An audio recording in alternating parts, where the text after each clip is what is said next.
नमस्कार विद्यार्थ्यांनो, मी प्राध्यापक डॉक्टर वर्षा भोसले. विद्यार्थ्यांनो, आज आपण उद्योगधंद्याचे वर्गीकरण या विषयावर सविस्तर चर्चा करणार आहोत. तर विद्यार्थ्यांनो, उद्योगधंद्याचे वर्गीकरण करत असताना आपण प्रथमतः उद्योग या संकल्पनेची थोडीशी म्हणजे प्रचलित अर्थाने अनेक व्यवहारांचा काय होतो इथं समावेश कसा होतो हे आपण बघूया. म्हणजे उद्योग या संज्ञेमध्ये प्रचलित अर्थाने अनेक व्यवहारांचा समावेश होतो, परंतु औद्योगिक अर्थशास्त्रात उद्योग या शब्दाला मर्यादित असा अर्थ आहे. म्हणजे या संदर्भात उद्योग म्हणजे ज्या उत्पादन संस्था नैसर्गिक साधनसामग्रीवर प्रक्रिया करून उपभोग्य किंवा पुढील उत्पादन प्रक्रियेमध्ये जे काही उपयुक्त असा एकच प्रकारचा माल निर्माण केला जातो, अशा उत्पादन संस्थांचा जो काही समूह आहे, या अर्थानं उद्योग या संस्थेत म्हणजे या अर्थानं उद्योग संज्ञा स्पष्ट होते. म्हणजे उपभोग्य आणि उत्पादक वस्तूचे उद्योग म्हणजे कुटीर उद्योग, लघुउद्योग आणि हस्तव्यवसाय असा यांचा समावेश होतो.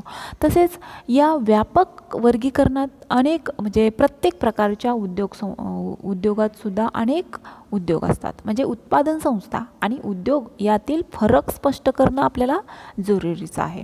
म्हणजे उद्योग एकाच प्रकारच्या वस्तू निर्माण करणाऱ्या अनेक उत्पादन संस्थांचा समूह म्हणजेच उद्योग. उदाहरणार्थ बघा, कापड उद्योग या संदर्भात आपण काय करतो की उत्पादन संस्था ही काय असते, कापड कारखाना म्हणजे कापड उत्पादन करणारी कारखाना असतो. म्हणजे कापड उद्योग हा उद्योग उत्पादन संस्था असते म्हणजेच कापड कारखाना. तर आपण इथं उद्योगाचं वर्गीकरण करत असताना वेगवेगळ्या प्रकारे म्हणजे वेगवेगळ्या माध्यमातून, स्वरूपावरून, आकारावरून किंवा वेगवेगळे क्षेत्र आहेत, प्राथमिक, द्वितीयक, तृतीयक अशा वेगवेगळ्या उद्योगाच्या संज्ञांच्या राष्ट्रातील आर्थिक व्यवहाराच्या वर्गीकरणावरून सुद्धा आपण काय केलेले आहे इथं व्याख्या करतो. म्हणजे राष्ट्रातील आर्थिक व्यवहारांचे जे काही वर्गीकरण आहे ते वर्गीकरण आपण इथं पाहणार आहोत. तर वेगवेगळे उद्योगधंद्याचे जे काही वर्गीकरण आहे इथं आपण पाहणार आहोत. तर पहिलं उद्योगधंद्याच्या वर्गीकरणामध्ये प्राथमिक विभागात जे काही उद्योग असतात ते या विभागात बघा, प्राथमिक विभागामध्ये हे जे काही उद्योग आहेत, पहिला आपण आकडा पाहूया, प्राथमिक उद्योग. तर विद्यार्थ्यांनो, इथं प्राथमिक उद्योगामध्ये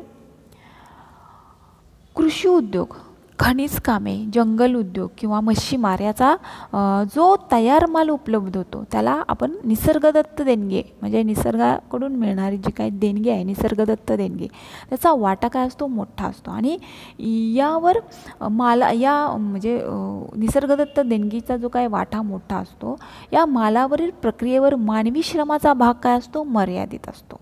म्हणजे इथं प्राथमिक उद्योगात हे उद्योग किंवा हे अंतर्भूत असतात. तर पुढचा मुद्दा असा आहे, द्वितीयक विभागातील उद्योग. तर याच्यामध्ये नैसर्गिक साधनसामग्रीवर प्रक्रिया करून तिचं उपभोग्य वस्तूचं म्हणजे पुढील टप्प्यांच्या उत्पादनास योग्य रूपांतर केलं जातं. आणि या विभागामध्ये इतर आर्थिक व्यवहारांबरोबर अवजड उद्योगधंदे किंवा भांडवल उद्योगधंदे, उपभोग्य वस्तूचे उद्योगधंदे, तसेच कुटीर उद्योगधंदे, हस्तव्यवसाय, लघुउद्योगाचा समावेश इथं केला जातो. आणि या उद्योगातील मालाच्या उत्पादनात मानवी प्रयत्नांचा वाटा मात्र खूप मोठा असतो, हे लक्षात घ्या. पुढचा महत्त्वाचा पॉईंट आहे की तृतीय विभागातील उद्योग. तर याच्यामध्ये सेवा विभाग आणि वाहतूक, दळणवळण इत्यादीचा म्हणजे उदाहरणार्थ डॉक्टर, वकिलापासून किंवा अगदी नोकरापर्यंत विविध तऱ्हांच्या व्यवसायांचा समावेश असतो. आणि या विभागात वैशिष्ट्य असं की व्यवसायांचा त्याच्यामध्ये दृश्य वस्तूंचं उत्पादन होत नाही. म्हणजे उदाहरणार्थ तिथे तुम्हाला सांगितलं आहे, वकील, डॉक्टर किंवा जे काय नोकर आहेत त्यांची जी काही केलेली सेवा आहे ते आपल्याला काय होते, दृश्य स्वरूपात दिसत नाही, केल्यानंतर ती अदृश्य होते. तसं म्हणजे दृश्य स्वरूपात उत्पादन होत नाही. म्हणजे उद्योगाचं इतर दृष्टिकोनातूनही काय केलेलं आहे, वर्गीकरण केलेलं आहे. तर उद्योगात निर्माण होणाऱ्या मालावरून इथं बघा उत्पादक वस्तूचं आणि उपभोग्य वस्तूचं उद्योग असं वर्गीकरण केलेलं आहे. कशावरून? उद्योगात निर्माण होणाऱ्या मालावरून. तर उत्पादक वस्तूचे जे काय निर्माण होणारे उद्योग आहेत ते म्हणजे उपभोग्य वस्तूचे उद्योग असे वर्गीकरण केले जातं की वस्तूच्या उत्पादनाला सहाय्यभूत असणाऱ्या वस्तूचं उत्पादन होतं आणि हे उत्पादन प्राथमिक सामग्री असेल किंवा यंत्रसामग्री असेल तर म्हणजे उपभोग्य वस्तूच्या उद्योगामध्ये इथं उपभोग्य वस्तूच्या उद्योगात ग्राहकास लागणारा जो काय माल आहे तो निर्माण केला जातो आणि उद्योगामध्ये उत्पन्न होणाऱ्या मालाचं प्रमाण त्यातील उत्पादन तंत्र यावरून संघटित असं मोठं उद्योग, कुटीर उद्योग, नंतर लघु उद्योग किंवा हस्तव्यवसाय असं वर्गीकरण केलं जातं. म्हणजे संघटित मोठ्या उद्योगामध्ये यंत्राच्या साह्यानं मालाचं उत्पादन काय केलं जातं? मोठ्या प्रमाणात केलं जातं. म्हणजे कुटीर उद्योग आणि लघु उद्योगामध्ये यंत्रनिर्मिती उत्पादनास काय असतो भाग त्याचा म्हणजे उत्पादनाचा भाग हा जास्त भरीव नसतो आणि यातील उत्पादन लहान प्रमाणाचं असल्यामुळं हस्तव्यवसायात कारागिरांच्या कौशल्याचं प्रमुख असं स्थान असतं. तर इथं आपण उत्पादन वस्तूचे उद्योग आणि उपभोग्य वस्तूचे उद्योग पाहिलेले आहेत. तर पुढचा मुद्दा असा आहे की भांडवल प्रधान उद्योग आणि श्रमप्रधान उद्योग. तर विद्यार्थ्यांनो इथं गुंतलेल्या भांडवलाच्या प्रमाणावरून उद्योगाचं भांडवल प्रधान आणि श्रमप्रधान असं उद्योगाचं वर्गीकरण केलं जातं. तर आपण भांडवल प्रधान याच्यामध्ये पाहूया की भांडवल प्रधान उद्योगामध्ये उत्पादन प्रक्रियेत यंत्रसामग्रीचा प्रकर्षाने उपयोग केला जातो आणि मानवी श्रमाचा भाग दुय्यम असतो. यात लक्षात घ्या, मानवी श्रमाचा भाग हा दुय्यम असतो आणि यात रोजगाराची उपलब्धता काय असते? कमी असते. तर याच्या उलट श्रमप्रधान उद्योगामध्ये काय असतं की उत्पादन प्रक्रियेमध्ये यंत्रावजारांचा जो काही उपयोग आहे तो मर्यादित असून मानवी श्रमाचा भाग हा प्रमुख असतो. म्हणून अशा उद्योगामध्ये रोजगारीला जास्त वाव किंवा जास्त महत्त्व असते. तर विद्यार्थ्यांनो इथं आपला भांडवल प्रधान उद्योग आणि श्रमप्रधान उद्योग हे आपण पाहिलेले आहे.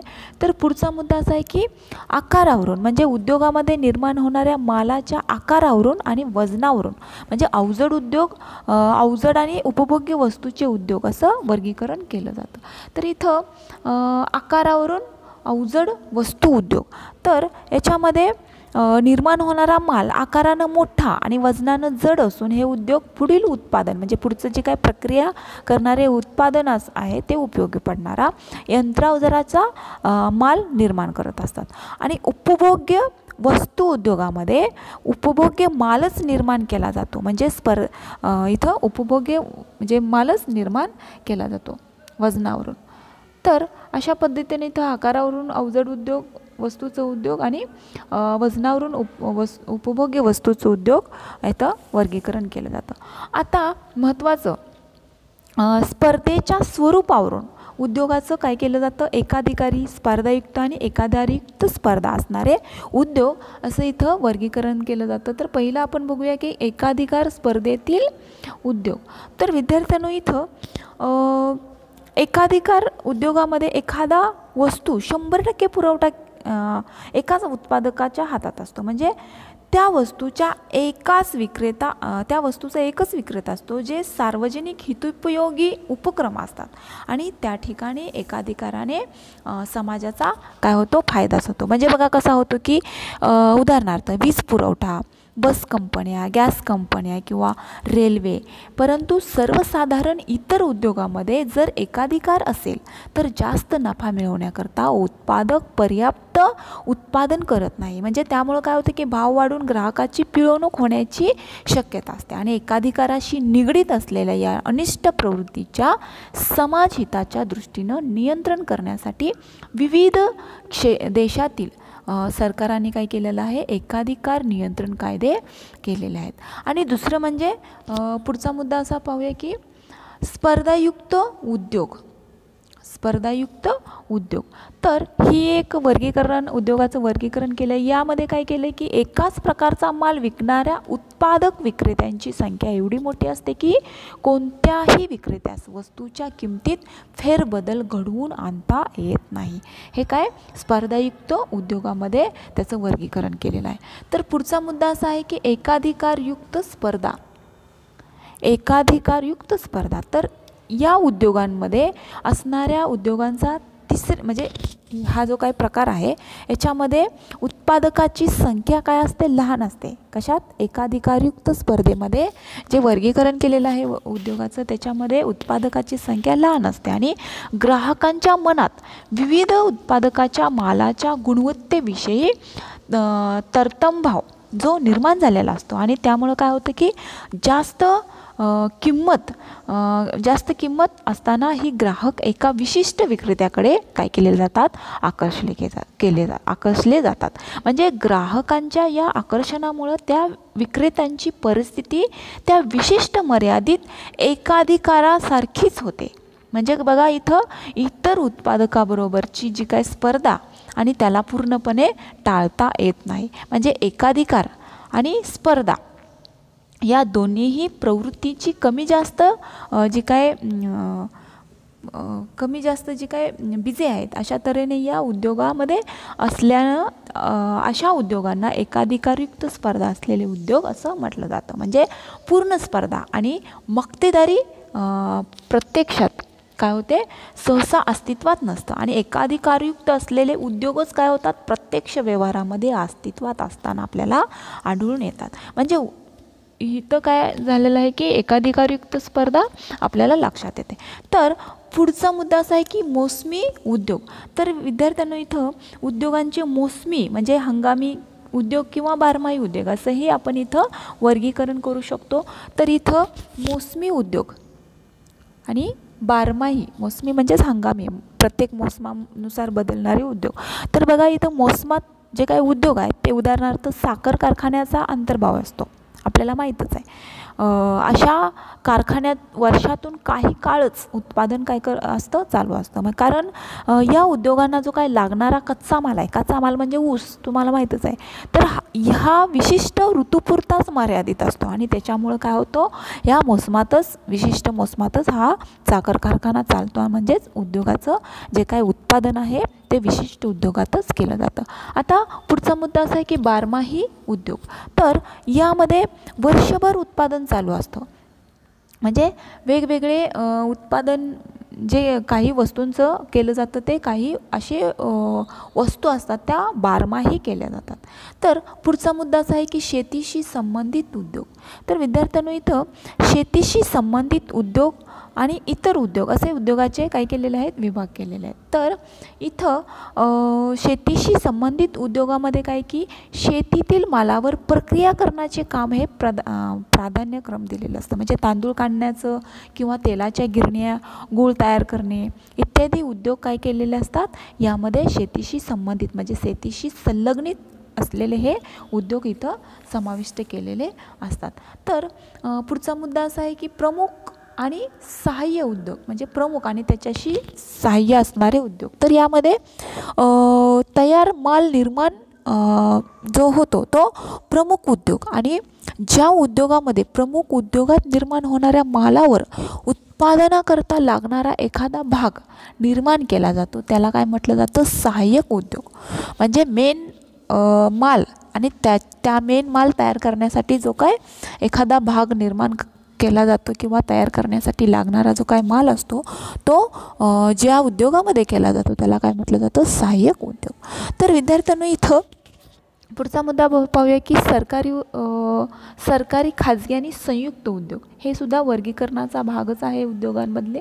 तर सरकारी उद्योग, खाजगी उद्योग आणि संयुक्त उद्योग हे सुद्धा आपण इथं पाहूया. तर सरकारी क्षेत्रामध्ये प्रथमतः आपण बघूया की संरक्षणाच्या दृष्टीनं महत्त्वाचं असलेलं जे काही उद्योग आहे ते सर्वसाधारणपणे सरकारी क्षेत्रातच असतात. म्हणजे जे उद्योग आर्थिक विकासासाठी महत्त्वाचे परंतु नफ्याच्या अनिश्चिततेमुळे खाजगी भांडवल प्रवेश करण्यास धजत नाहीत किंवा ज्यातील गुंतवलेले खाजगी भांडवल गरजेच्या मानाने अपुरे असते असे हे उद्योग काय करतात, सरकारी क्षेत्रात सुरू केले जातात. म्हणजे आवश्यक वस्तूचे उद्योग ही सरकारच सुरू करतं. असं म्हणजे भांडवल आकृष्ट करण्याकरता शासन काही उद्योगामध्ये प्रथम भांडवल गुंतवतं आणि अशा तऱ्हेनं अशा उद्योगांच्या विकासाला काय करतं, पोषक वातावरण निर्माण करतं. तर अशा प्रकारे इथं सरकारी उद्योग, खाजगी उद्योग आणि संयुक्त उद्योग अशा प्रकारचं वर्गीकरण इथं केलेलं आहे. तर पुढचा मुद्दा असा आहे की परदेशी आणि स्वदेशी उद्योग. तर विद्यार्थ्यांना इथं उद्योगाच्या मालकीवरून सांगायचं तात्पर्य की उद्योगाच्या मालकीवरून परदेशी आणि स्वदेशी अशी उद्योगाची विभागणी करता येईल की देशामध्ये नोंद झालेले आणि देशी भांडवल असलेले उद्योग काय आपण म्हणतो त्याला स्वदेशी उद्योग म्हणून ओळखलं जातं.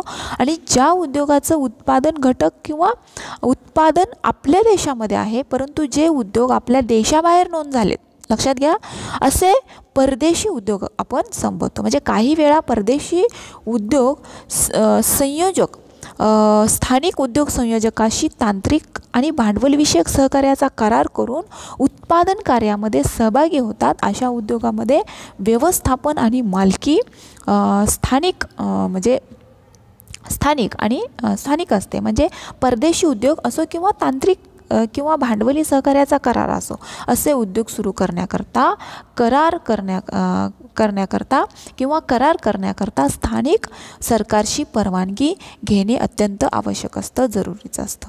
मग हे झाले आपले वेगवेगळे स्थानानुसार किंवा स्वरूपानुसार, स्पर्धेनुसार किंवा त्याच्या सेवा क्षेत्रानुसार, वेगवेगळे विभागानुसार आपले उद्योगाचे वर्गीकरण.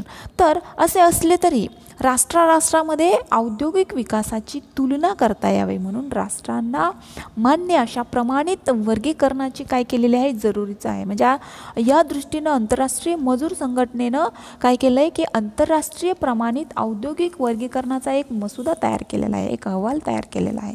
आणि तो मसुदा तयार केलेला असून त्या उत्पादनाकरिता लागणारा जो काही कच्चा माल आहे तो कच्चा माल प्रमाणित धरून 25, लक्षात घ्या, 25 प्रमुख शीर्षकाखाली म्हणजे जे काय नावं आहेत उद्योगाचे वर्गीकरण केलेले जे काही 25 उद्योग आहेत ते आपण इथं उद्योग मी तुम्हाला दाखवते. तर हे उद्योग वेगवेगळे म्हणजे 25 प्रमुख शीर्षकाखाली उद्योगाचे खालीलप्रमाणे वर्गीकरण केलेले आहे. आणि ही 25 प्रमुख शीर्षके म्हणजे वेगवेगळ्या उद्योगांची नावं आहेत. उदाहरणार्थ कोळसा खाणकाम, धातू खाणकाम, अशुद्ध खनिज तेल किंवा नैसर्गिक वायू, दगड माती वाळू यांचे खाणकाम. हे जे काही उद्योग आहेत छोटे मोठे म्हणजे इतर बिगर धातू खाणकाम, खाद्यपदार्थ निर्मिती उद्योग, पेय निर्मिती उद्योग किंवा तंबाखू पदार्थ, सिगरेट, चिरूट इत्यादी. नंतर कापड उद्योग, पादत्राणे व तयार कपडे, फर्निचर खेरीज इतर लाकडी व बुचाच्या वस्तू किंवा फर्निचर. नंतर कागदी आणि कागदी वस्तू, छपाई प्रकाशन व संबंधित उद्योग किंवा पादत्राणाखेरीज इतर चर्मवस्तू व चामडी उद्योग. नंतर रबरी वस्तू उद्योग, रसायने व रासायनिक पदार्थ निर्मिती उद्योग. नंतर पेट्रोल आणि कोळसा पदार्थ उद्योग, बिगर धातू खनिज वस्तू पदार्थ उद्योग. नंतर मूलभूत धातू उद्योग, धातू पदार्थ निर्मिती उद्योग. नंतर बिगर विद्युत यंत्र निर्मिती उद्योग. नंतर विद्युत यंत्रे आणि उपकरणे निर्मिती उद्योग, वाहतूक सामग्रीच्या निर्मिती उद्योग आणि अन्य वस्तू निर्मिती उद्योग. अशा पद्धतीचे हे जे काही 25 म्हणजे उद्योग आहेत त्याचं वर्गीकरण केलेलं आहे. हे त्यांचा जो मसुदा तयार केलेला असून उत्पादनाकरता लागणारा कच्चा माल प्रमाणित धरून हे 25 काय केलेले आहेत प्रमुख उद्योग आपल्या इथं वर्गीकरण केलेले आहेत. तर अशा पद्धतीनं इथं आपण उद्योगांचं वर्गीकरण हे तुम्हाला सविस्तर सांगितलेलं आहे. तर विद्यार्थ्यांनो इथं तुम्हाला हे व्हिडिओ व्यवस्थित लक्षपूर्वक आणि काळजीपूर्वक ऐका. समजत नसेल तर मला अवश्य कळवा. आपल्या कमेंट्स बॉक्समध्ये तुम्ही कमेंट्स वेळेनुसार आणि रोजच्या रोज कमेंट्स देत चला. आणि व्हिडिओ व्यवस्थित आणखी एकदा सांगते व्यवस्थित तुम्ही ऐका आणि त्याच्यानुसार नोट्स काढत चला. तर आपण इथं थांबूया विद्यार्थ्यांनो. Thank you so much.